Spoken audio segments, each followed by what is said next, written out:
Her scream tore through the house like a blade.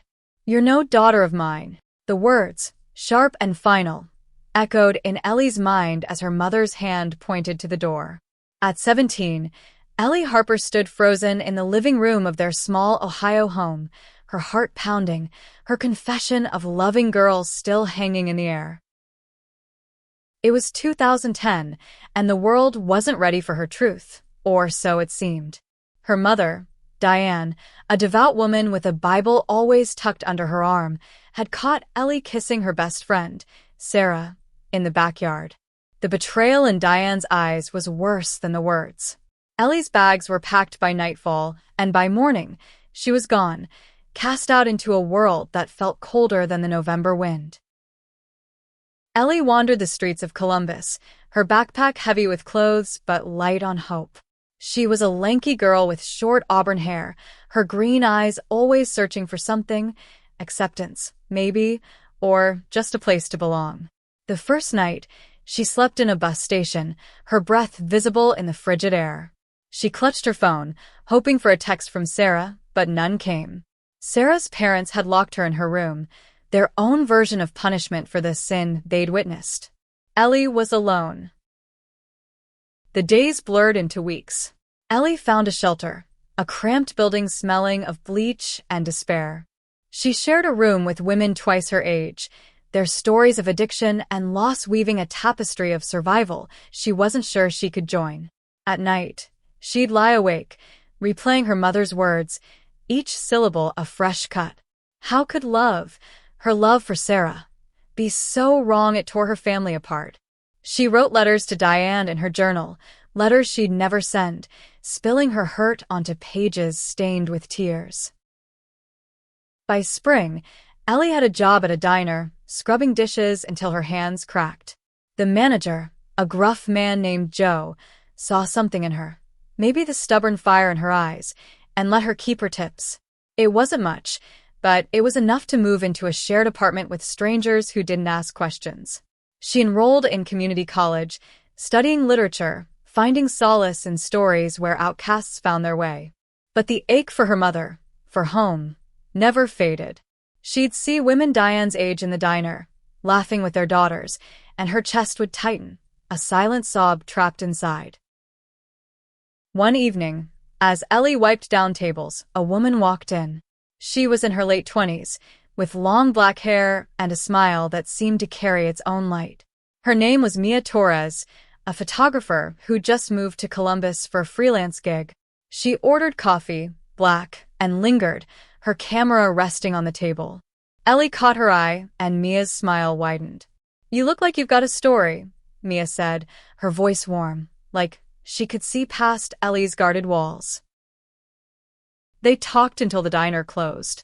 Mia was bold, unapologetic about her own queerness, her laughter a rebellion against the world's judgment. Ellie felt something stir. Hope, maybe, or the possibility of love that didn't end in exile. Mia left her number on a napkin, and Ellie kept it like a treasure, turning it over in her hands that night, wondering if she dared to call. She did. Their first date was at a park, under a sky bruised with sunset. Mia brought a blanket, and they sat, sharing stories of their lives. Mia had grown up in Chicago, raised by a single dad who'd embraced her when she came out. Ellie envied that, her voice cracking as she told Mia about Diane, about the door slamming shut on her life. Mia listened, her hand finding Ellie's, their fingers lacing together. For the first time in months, Ellie didn't feel alone. Their relationship grew slowly, like a flower pushing through concrete. Mia's apartment became Ellie's safe haven, filled with photos of cityscapes and candid moments. Ellie loved how Mia saw the world, through a lens that found beauty in the broken. They'd kiss in the darkroom, surrounded by the chemical scent of developing film, their laughter soft against the hum of the city outside. But Ellie's past lingered, a shadow she couldn't outrun. She'd wake from nightmares of her mother's voice, her body trembling until Mia held her close. 2 years passed. Ellie was 20 now, balancing college and the diner, her life intertwined with Mia's. They dreamed of a future, maybe a house, maybe a dog, but Ellie's heart still carried the weight of her mother's rejection. She'd checked Diane's Facebook, a secret ritual, seeing photos of her mother at church, smiling as if nothing had changed. Ellie wondered if Diane ever thought of her, if regret ever crept into her prayers. One night, Mia found Ellie staring at her phone, tears in her eyes. "You don't have to carry her alone," Mia said, pulling her into an embrace.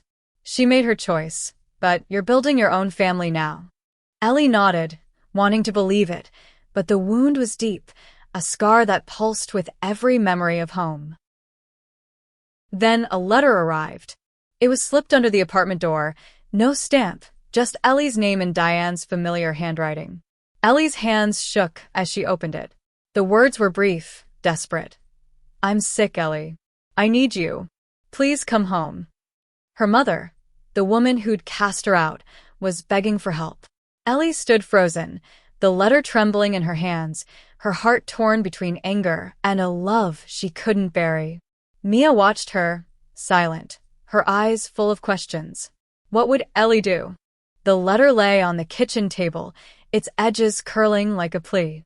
Ellie stared at it, her coffee growing cold, while Mia moved quietly around their apartment, giving her space. The words, "I'm sick, Ellie. I need you," felt like a hook dragging her back to a past she'd tried to outrun. Ellie hadn't spoken to Diane in 3 years. The last image she had was her mother's silhouette in the doorway, rigid with judgment, as Ellie left with nothing but a backpack and a broken heart. Now Diane was sick. What kind? Cancer? Something else? The letter didn't say, and that vagueness gnawed at Ellie, a mix of dread and guilt twisting in her gut. She wanted to crumple the paper, burn it, forget it, but she couldn't. Not yet. Mia sat across from her dark eyes searching. "You don't owe her anything," she said softly, her voice steady but not pushy. "But I know you, Elle. You're gonna think about this until it eats you alive." Ellie nodded, her throat tight. She didn't know how to explain the pull she felt, the part of her that still loved the woman who'd thrown her out. She was 20 now, stronger, but the 17-year-old inside her still ached for her mom's approval, for a home that didn't exist anymore. That night, Ellie dreamed of the old house in Ohio, its creaky floors and the smell of Diane's lavender soap. In the dream, her mother was young, laughing as they baked cookies, flour dusting their hands. But the dream shifted. Diane's face hardened, her voice spitting those words again. "You're no daughter of mine." Ellie woke gasping, Mia's arms pulling her close, grounding her in the present. By morning, Ellie decided to call. She found Diane's number in her phone, unchanged, a relic from a life that felt like someone else's.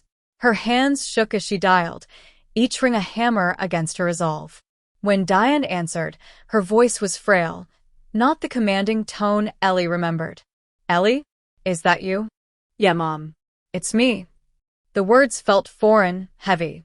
Diane explained in halting sentences. Breast cancer, stage 3, treatment draining her savings. She was alone, her church friends offering prayers but little else. "I didn't know who else to call," Diane said, her voice breaking. Ellie listened, her heart a battlefield of resentment and pity. Diane didn't apologize, didn't mention the past, but her desperation was raw. She needed help, someone to care for her, to navigate the hospital visits, the bills. Ellie promised to think about it and hung up, her mind spinning. Mia was there as always, her presence a quiet anchor. "What do you want to do?" she asked, brushing a strand of auburn hair from Ellie's face. Ellie didn't know. Part of her wanted to run to Diane, to be the daughter she'd once been. Another part wanted to slam the door on her, the way Diane had done years ago. Ellie spent the next week wrestling with her decision. She went to her classes, served coffee at the diner, but her thoughts were elsewhere. She remembered the good times, Diane teaching her to ride a bike, cheering at her soccer games, before everything fell apart. Could she forgive? Did she even want to? One evening, Mia took her to their favorite park, the same one where they'd had their first date. They sat on a bench, the air crisp with autumn. Mia took Ellie's hand, her thumb tracing circles on her palm. "You don't have to decide now," Mia said. "But whatever you choose, I'm with you. We're a team, okay?" Ellie nodded, tears spilling over. She loved Mia's steadiness, the way she made the world feel less heavy. But the decision loomed, a weight she couldn't share. She thought of Diane, alone in that house, facing a disease that didn't care about their past. Could Ellie walk away, knowing her mother needed her? Or would going back reopen wounds she'd spent years trying to heal? She started researching flights to Ohio, her fingers hesitating over the book button.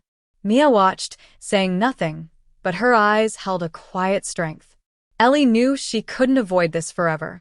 She had to face her mother, her past, and the girl she'd been, the one who'd loved so fiercely it cost her everything. By the end of the week, Ellie made her choice. She'd go back. Not for Diane, not entirely, but for herself, to confront the pain, to see if closure was possible. She booked a flight for the following Saturday, her stomach churning with nerves. Mia insisted on coming, refusing to let Ellie face this alone. They packed together, folding clothes in silence, the weight of the journey settling over them like dusk. As they boarded the plane, Ellie gripped Mia's hand, her heart pounding. She was returning to the place that had broken her, to the woman who'd cast her out. Would Diane see her now, not as a sin, but as a daughter? Or would this be another door slamming shut? The plane touched down in Columbus under a gray November sky, the kind that made everything feel heavier. Ellie's knuckles were white from gripping Mia's hand during the flight, her mind a tangle of memories and dread. She was 20, but stepping back into Ohio felt like slipping into the skin of her 17-year-old self, scared, rejected, alone. Mia rented a car at the airport, her calm presence a lifeline. They drove through familiar streets, past the diner where Ellie had worked, the park where she'd slept that first night on her own. The city hadn't changed much, but Ellie had. She wasn't the broken girl Diane had thrown out. She was stronger now, with Mia by her side, yet the closer they got to her childhood home, the more her resolve wavered. The house looked smaller than she remembered, its white paint peeling, the porch sagging. Ellie stood at the gate, her breath catching. Mia squeezed her shoulder. "You've got this," she whispered. Ellie nodded, but her feet felt glued to the ground. What if Diane hadn't changed? What if this was a mistake? She knocked, the sound hollow against the door. Diane opened it slowly, her face gaunt, her once vibrant blonde hair thin and graying. She wore a scarf around her head, a silent testament to the chemo. Her eyes, still sharp, widened at the sight of Ellie, then flicked to Mia, lingering with a flicker of something, judgment, maybe, or curiosity. "Ellie," Diane said, her voice fragile but warm. "You came." She stepped aside, gesturing them in. The living room smelled of lavender and medicine, a stark contrast to the warmth Ellie once knew. Photos lined the mantel. Ellie at 10, smiling with a soccer trophy, Diane at a church picnic, but none from after Ellie's coming out. They sat, the silence heavy. Diane's hands trembled as she poured tea, her movements slow. "I didn't think you'd come," she said, her eyes on her cup. "After everything." Ellie waited for an apology, but none came. Instead, Diane talked about her illness, breast cancer, spreading fast, the treatments leaving her weak. She needed help with daily tasks, doctor visits, someone to lean on. Her church friends had drifted away, their sympathy stretched thin. Ellie listened, her heart caught between pity and anger. Diane hadn't mentioned the past, hadn't acknowledged the pain she'd caused. Mia sat quietly, her hand resting on Ellie's knee under the table, a reminder she wasn't alone. Finally, Ellie spoke, her voice steady but sharp. "Why me, Mom? After what you did, why call me?" Diane's eyes met hers, glistening. "You're my daughter," she said simply, as if that erased the years of silence. Ellie's chest tightened. She wanted to scream, to demand answers, but Mia's touch kept her grounded. They agreed to stay for a week, to help Diane through her next round of chemo. Ellie wasn't sure if it was love or duty driving her, but she couldn't walk away, not yet. The days were a blur of hospital visits and tense silences. Ellie cooked meals, cleaned the house, drove Diane to appointments. Mia helped, her warmth softening the edges of Diane's cold demeanor. At night, Ellie and Mia shared the guest room, whispering about the future, about whether Diane could ever accept them. Ellie wanted to believe in redemption, but Diane's faith still hung between them, a wall she wasn't sure she could breach. One afternoon, while Diane napped, Ellie found her old journal in the attic, its pages filled with unsent letters to her mother. She read them, tears falling as she remembered the girl who'd written them, so desperate for love. Mia found her there, sitting among dusty boxes, and held her as she cried. "You're not that girl anymore," Mia said. "You're so much more." But the past wasn't done with Ellie. At the hospital, a nurse mistook Mia for Ellie's sister, and Diane didn't correct her. The slight stung, a reminder of Diane's refusal to see their love as real. Ellie confronted her that night, her voice shaking. "Do you still think I'm wrong? That who I love is a sin?" Diane looked away, her hands twisting in her lap. "I don't know what to think anymore," she admitted. "I just know I need you." It wasn't enough, but it was a crack in the armor, a hint of vulnerability Ellie hadn't expected. As the week ended, Ellie faced a choice: stay longer, keep helping, or leave and protect her heart. Mia supported her either way, but Ellie felt the weight of her mother's need, the pull of a bond she couldn't fully break. She looked at Diane, frail and frightened, and wondered if love could heal what hate had broken, or if trying would only hurt more. Ellie woke to the sound of rain tapping the windows of her childhood home, each drop a reminder of the days she'd spent lost in this town. She lay beside Mia, their hands touching under the thin guest room blanket, the quiet of the morning heavy with unspoken questions. Staying in Ohio was unraveling her, pulling at the seams of the life she'd built with Mia in Columbus. Diane's condition was worsening. The chemo left her nauseous, her body frail, her spirit fraying at the edges. Ellie saw it in the way her mother's hands shook when she reached for a glass, in the way her eyes darted away during silences. Helping her was a daily grind: medication schedules, meals Diane barely touched, drives to the hospital where the fluorescent lights made everything feel sterile and cold. Ellie did it all, but each task felt like a negotiation with her own heart. Mia was her anchor, her laughter a light in the gloom. She'd make Diane smile with stories of her photography, showing her pictures of sunsets and city life on her phone. Diane listened, sometimes even laughed, but her eyes still held that shadow of disapproval when they lingered on Mia and Ellie together. It was subtle, a tightened jaw, a quick glance away, but Ellie felt it like a slap. One evening, Ellie found an old photo album in the living room, its pages yellowed but intact. Pictures of her childhood stared back, her first bike, her prom dress, her mother's proud smile. The last photo was from her 16th birthday, Diane's arm around her, both of them laughing. Ellie traced her mother's face, her chest aching. Where had that woman gone? Mia found her, sitting cross-legged on the floor, tears streaking her face. "You okay?" she asked, kneeling beside her. Ellie shook her head. "I don't know how to do this, Mia. I want to help her, but every time she looks at me, I feel like I'm 17 again, begging her to love me." Mia pulled her close, her voice soft but firm. "You're not begging anymore. You're here because you're stronger than she ever gave you credit for."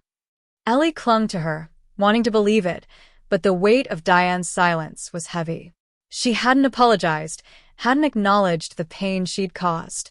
Could Ellie keep giving without getting that closure?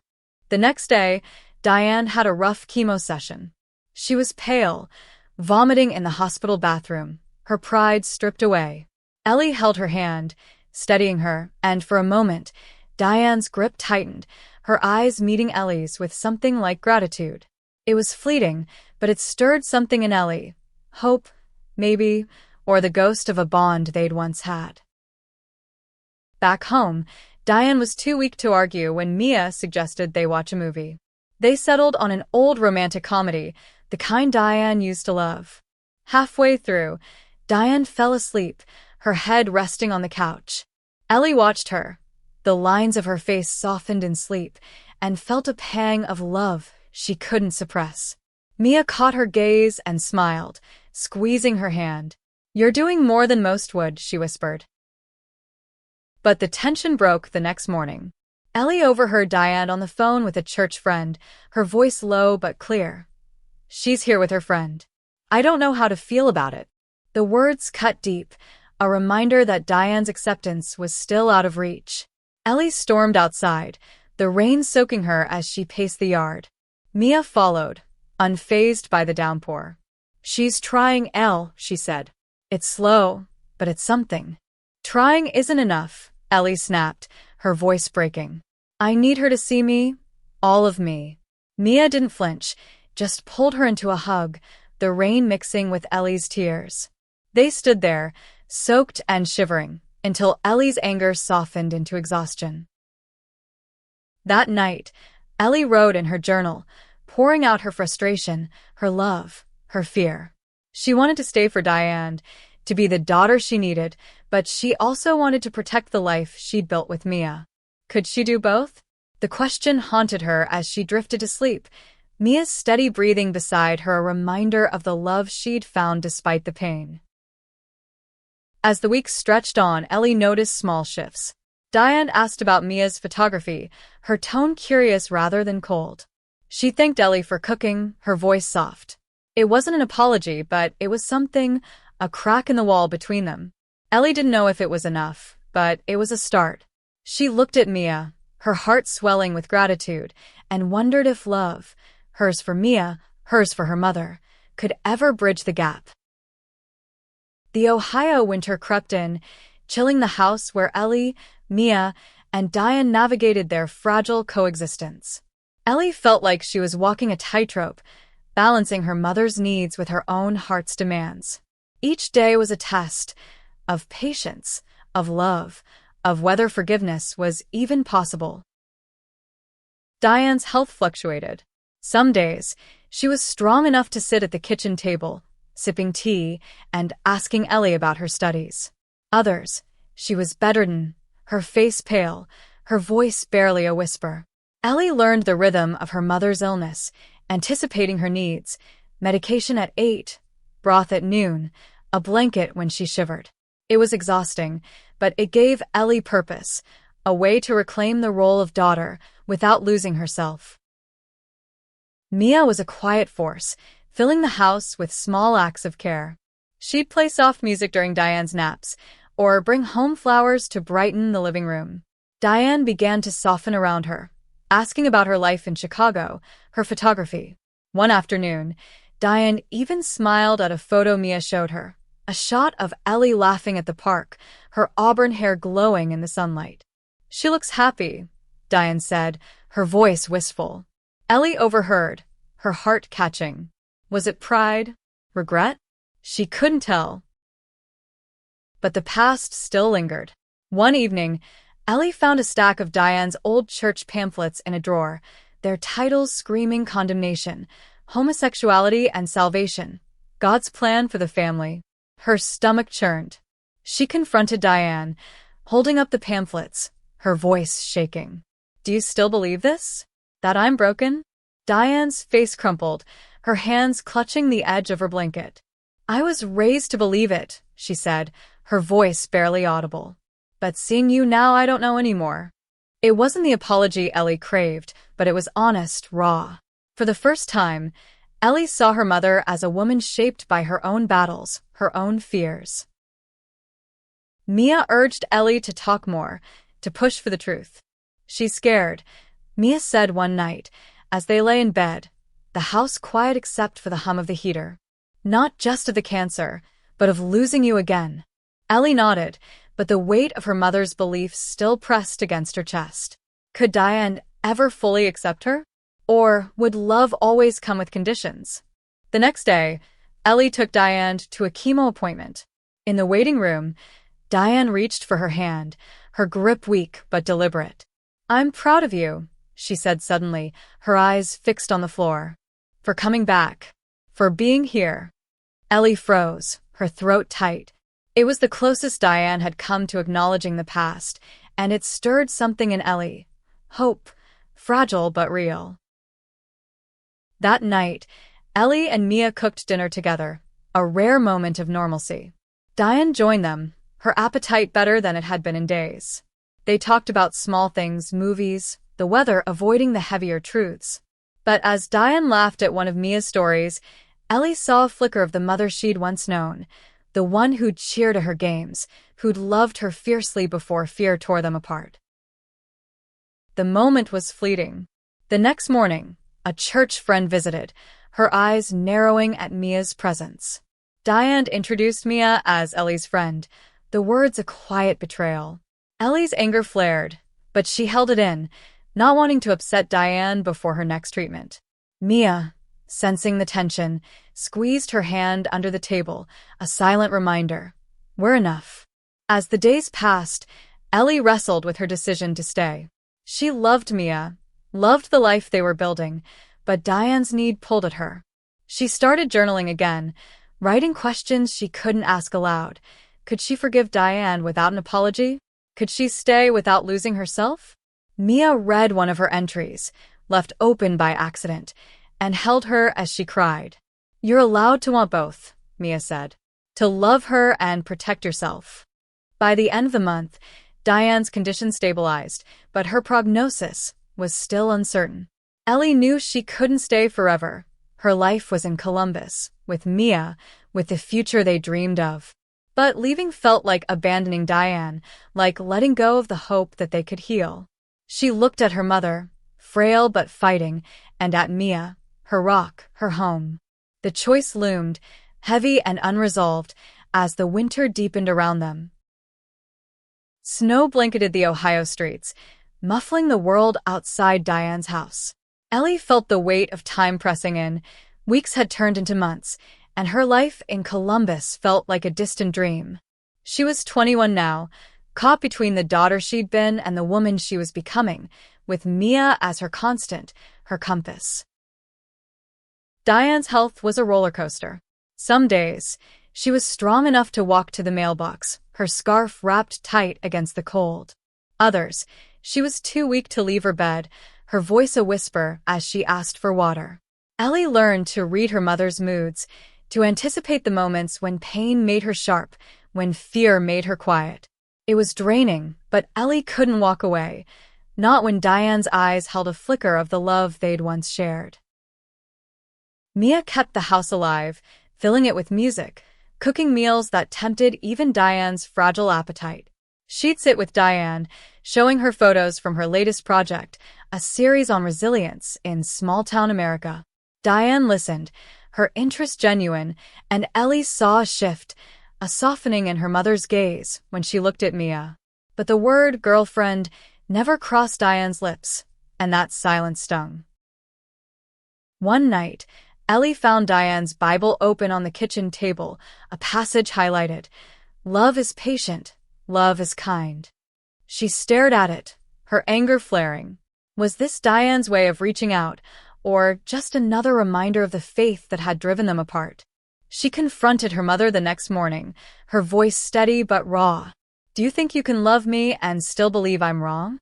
Diane's hands trembled, her eyes wet. "I'm trying, Ellie," she said. "I don't have all the answers anymore." It was the closest she'd come to admitting doubt, and it left Ellie reeling. She wanted more, a full reckoning, an apology, but this was something, a step toward understanding. Mia saw the toll it was taking.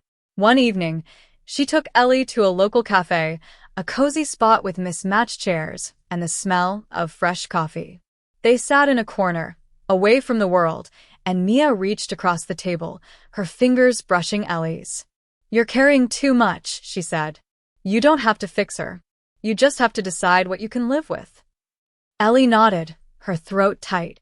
She loved Mia's clarity, her ability to cut through the noise. But the choice wasn't simple. Staying meant more days of navigating Diane's half-acceptance, her moments of warmth undercut by old beliefs. Leaving meant letting go of the hope that her mother could change, that they could rebuild something real. A week later, Diane had a good day.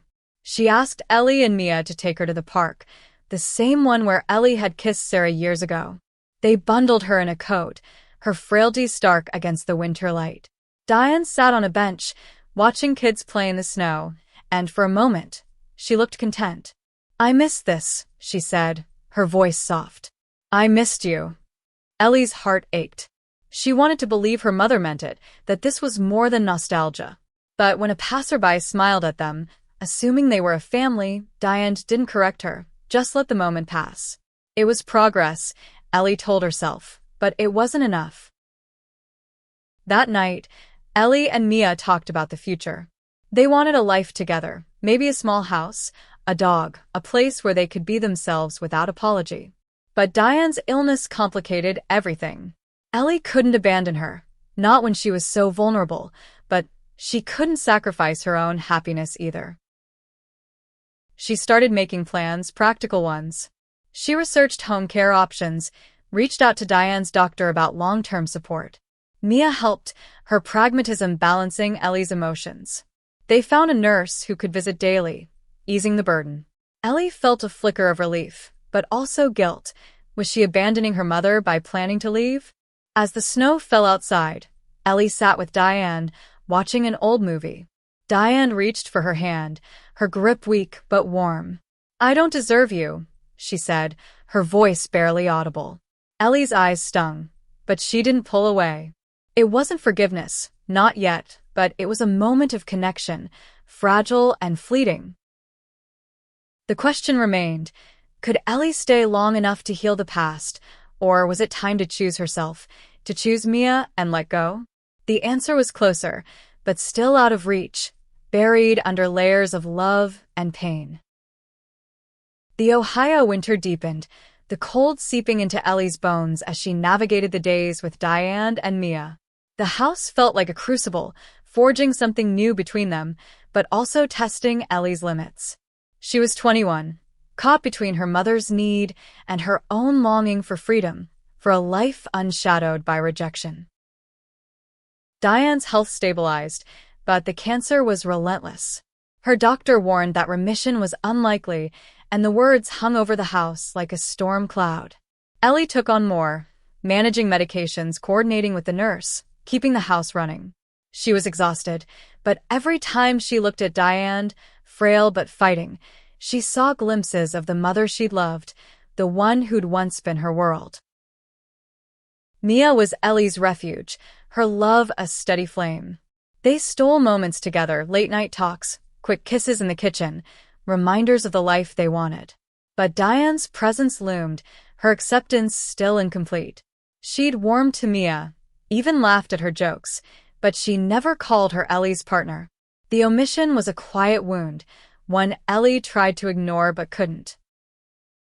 One morning, Ellie found a letter tucked inside Diane's Bible, addressed to her in her mother's shaky handwriting.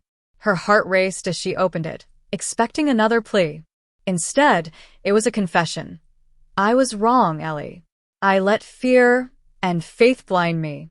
I don't understand everything, but I see your love now, and it's beautiful." The words hit like a wave, breaking something open in Ellie. It wasn't a full apology, but it was more than she'd dared hope for. She showed the letter to Mia, her hands trembling. Mia read it, her eyes soft.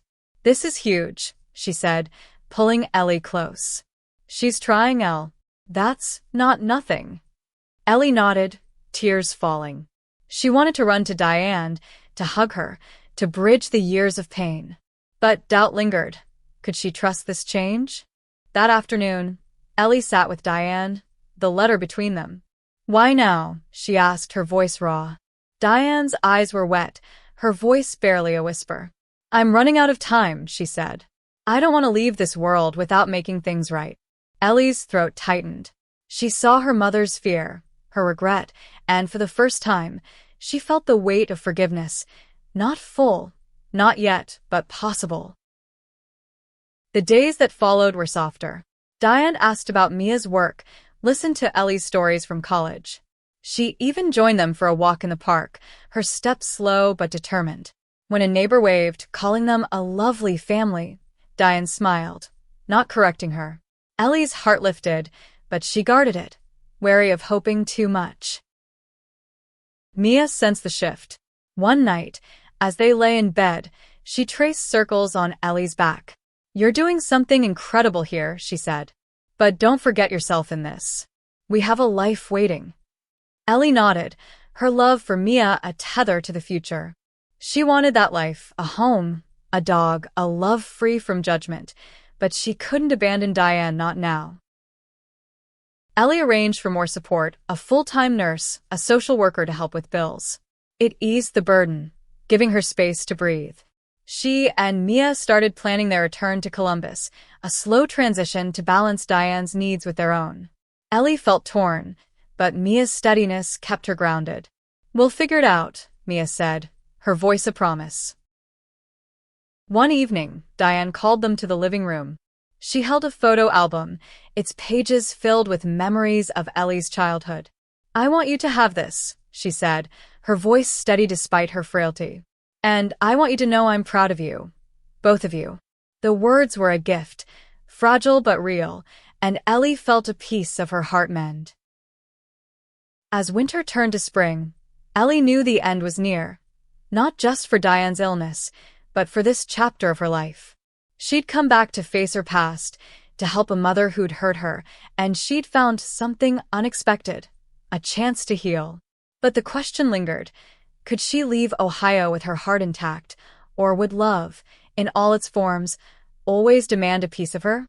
Spring arrived in Ohio, tentative and green, as if the world was waking up alongside Ellie's heart. The house was quieter now, the nurse a constant presence, giving Ellie and Mia moments to plan their future. Diane's time was slipping away, her body weaker, but her spirit seemed lighter, as if her confession had lifted a weight. Ellie spent hours with her mother, sharing stories of her life in Columbus, her dreams with Mia. Diane listened, her eyes bright despite the pain.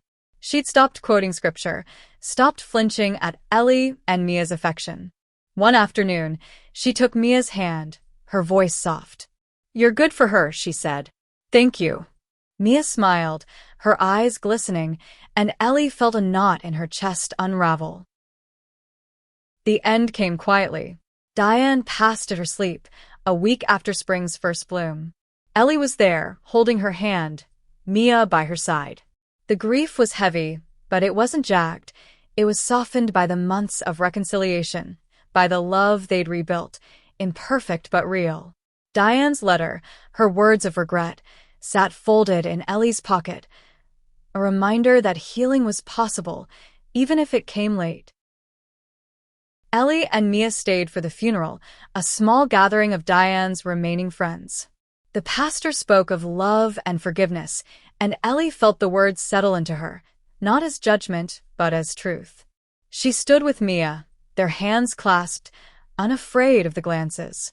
This was her truth, her love, and she'd fought too hard to hide it. They returned to Columbus, their apartment a haven of light and warmth. Ellie felt different, stronger, but also softer, her edges smoothed by grief and grace. She kept Diane's photo album, its pages a bridge to a past she no longer feared. Mia framed one of her photos, a shot of Ellie in the park, laughing, free, and hung it above their couch. "This is us," she said, kissing Ellie's forehead. "This is home." Years later, Ellie would think of Diane, of the pain and the healing, and feel a quiet gratitude. She'd been cast out, suffered, but she'd built a life anyway, a life with Mia, with love that endured. Diane's plea for help had brought them back together, not just as mother and daughter, but as two people learning to see each other. It wasn't a fairy tale, but it was enough. Ellie and Mia moved forward, their dreams taking shape, a small house, a scruffy dog, a life filled with photos and laughter. Ellie became a teacher, sharing stories with kids who felt like outcasts, showing them they could belong. Mia's photography flourished, her work a celebration of resilience, of love in all its forms. One evening, as they sat on their porch, the sunset painting the sky in hues of gold and pink, Ellie took Mia's hand. "We made it," she said, her voice steady. Mia smiled, her eyes reflecting the light. "We always will." The world hadn't been kind to Ellie, but she'd found kindness in herself, in Mia, in the mother who'd faltered but tried, in the end, to make it right. Love had cost her everything once, but it had also given her everything: a family, a future, a heart whole enough to hold both pain and joy.